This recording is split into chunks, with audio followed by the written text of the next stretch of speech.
So now we are here now sa trigonometric ratios of special angles. So kung natatandaan nyo pa yung special right triangles, konektado yung dito, yung 45, 45, 90, yung 30 by 60 by 90 triangle.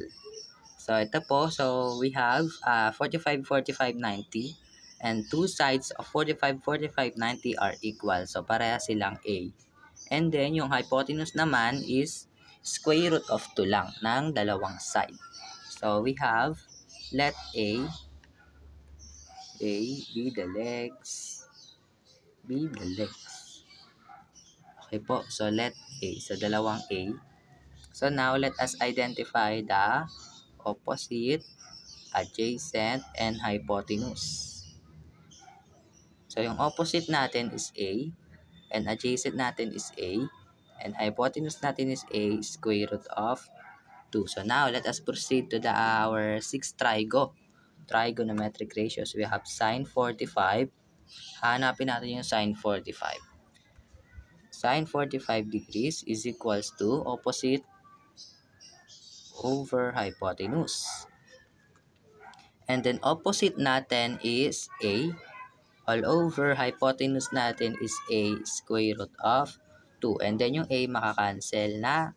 And then ang natira sa taas is 1 all over square root of 2. And then we are going to rationalize the denominator kasi bawal ang radical sign sa denominator. So we have 1 times square root of 2 is square root of 2 all over square root of 2 times square root of 2, just cancel. So matitira na lang dyan sa baba is 2. O bakit naging 2? Kasi square root of 2 times square root of 2, square root of 4. And square root of 2 is 2. Or just simply cancel. Okay, next we have cosine 45 is equals to adjacent all over hypotenuse. So yung adjacent natin is A. Hypotenuse natin is A square root of 2. So ganun lang din, cancel. Ang matitira sa taas is 1 all over square root of 2. We are going to rationalize the denominator.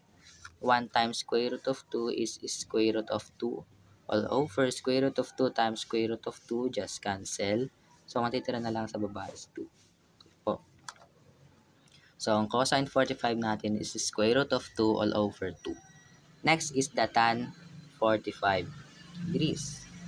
So yung tan 45 natin, or yung tangent, ang formula niyan is opposite all over adjacent.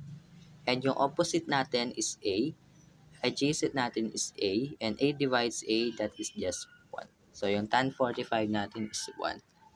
So now, proceed tayo sa natitirang tatlo, yung reciprocals ng 3 main ratios. We have cosecant 45, secant 45, and then cotangent 45. Okay po. So, ang gagawin natin dito, mental na lang to. Babaliktarin nyo lang kung ito ay kung ito ay square root of 2 all over 2, ito namang 2 pupunta sa taas, and then yung square root of 2 nasa baba. Okay po, so magiging 2 all over square root of 2. And then rationalize the denominator. So we have 2 times square root of 2 is 2 square root of 2 all over square root of 2 times square root of 2 is just 2. Cancel yung 2, so matitira na lang is square root of 2. Okay, next, sa secant 45. So, ang reciprocal nito is the cosine. So, babaliktarin nyo lang yung nakuha. So, nagiging 2 all over square root of 2. Kasi binaligtad natin. So, rationalize lang natin kasi bawal ang radical sign sa denominator. So, 2 times square root of 2 is 2 square root of 2. Square root of 2 times square root of 2 are just simply 2. And then, cancel yung 2. Ang matitira na lang is the square root of 2. And then, sa cotangent 45 are the reciprocal of tan. So, A over A, hindi na magbabago. So, ganun pa rin. Or, 1 pa rin.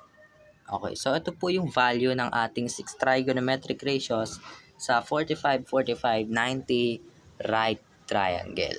Okay, sa next dako naman tayo sa 30 by 60 by 90 right triangle.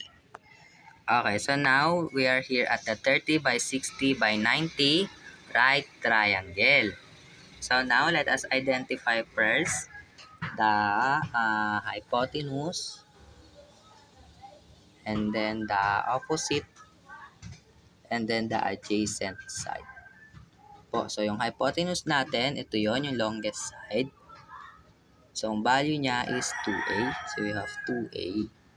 Okay po. So, now, opposite naman natin, yung opposite ng, ngayon, nahanapin muna natin is 30 degrees. So, kung 30 degrees yung ating hahanapin, opposite natin is a. So, we have a. And yung adjacent natin is a square root of 3. Okay po. So, this, ang hahanapin natin ngayon is ratios of 30 angle. Po, 30 yung hahanapin natin. So, we have sine 30 degrees is equals to opposite all over hypotenuse. So, what is our opposite? We have a. And opposite hypotenuse natin is 2a. And then, just cancel yung a. Patitira sa taas is 1 all over 2. So, ang ating sine 30 is 1/2. So, next, we have cosine 30 degrees. And then, cosine natin is adjacent all over hypotenuse.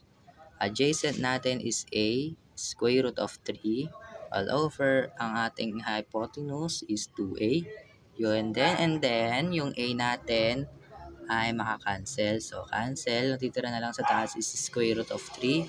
And then, sa baba is 2.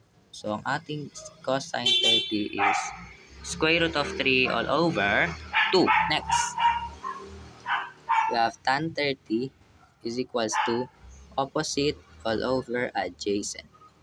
So, opposite natin is a. All over adjacent natin is a square root of 3. And then, makacancel na yung a. So, we have 1 over square root of 3. And then, rationalize the denominator.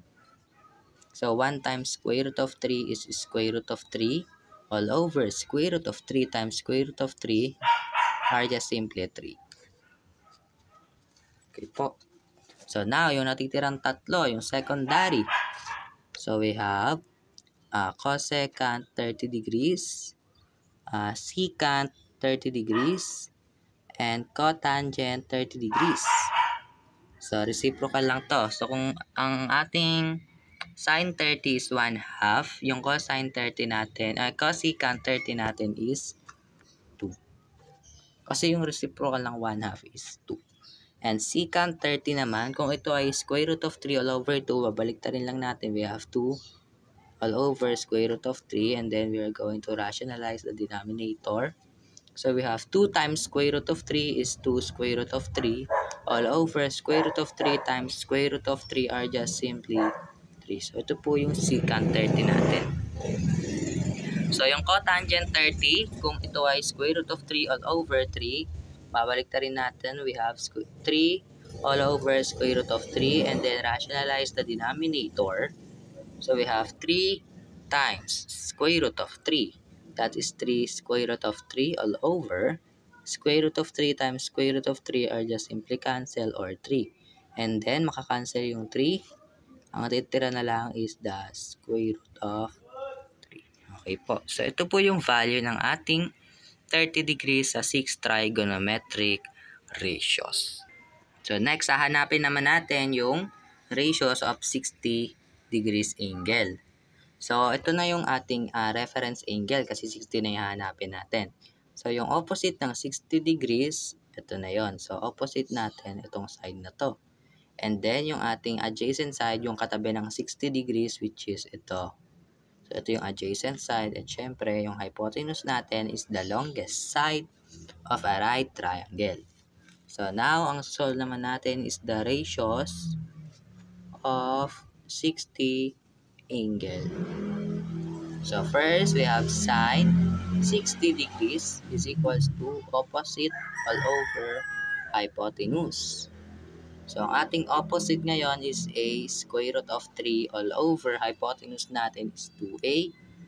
Cancel na yung a. So, ang titira na lang sa taas is square root of 3 all over 2. So, ito na po yung sine 60 natin.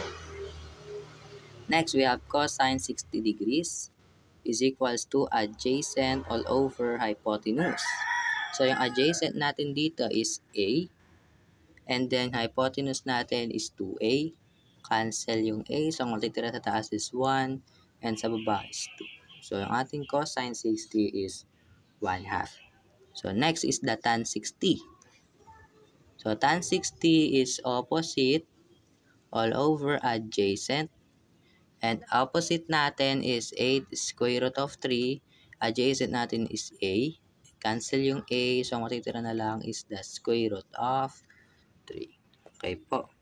So, yung natitirang tatlo, yung reciprocals, we have cosecant 60 degrees, secant 60 degrees, and then the cotangent 60 degrees. So, ang cosecant, reciprocal ng sine. So, kung ito ay square root of 3 all over 2, magiging 2 all over square root of 3. And then, we are going to rationalize. And then, 2 times square root of 3 is 2 square root of 3. Square root of 3 times square root of 3, just simply 3. So, 2 square root of 3 all over 3. So, sa secant 60 naman, reciprocal niya is the cosine. Kung ito ay 1/2, dito naman ay 2. So, yun lang. Okay po. So, sa cotangent 60, ito yon yung tan 60. Kung ito ay square root of 3, ang reciprocal niyan is 1 all over square root of 3. And then, get the rationalize the denominator. 1 times square root of 3 are square root of 3 all over square root of 3 times square root of 3 are just simply 3. So, yun na po yung value ng ating ratios of 60 angle. So, papakita ko sa inyo yung table. So, ayan yung lahat ng ating na-solve. We have 45, 30, and 60. So, magagamit po natin yan sa ating next lesson, which is the problem solving involving ratios, special angles of trigonometric ratios. Thank you.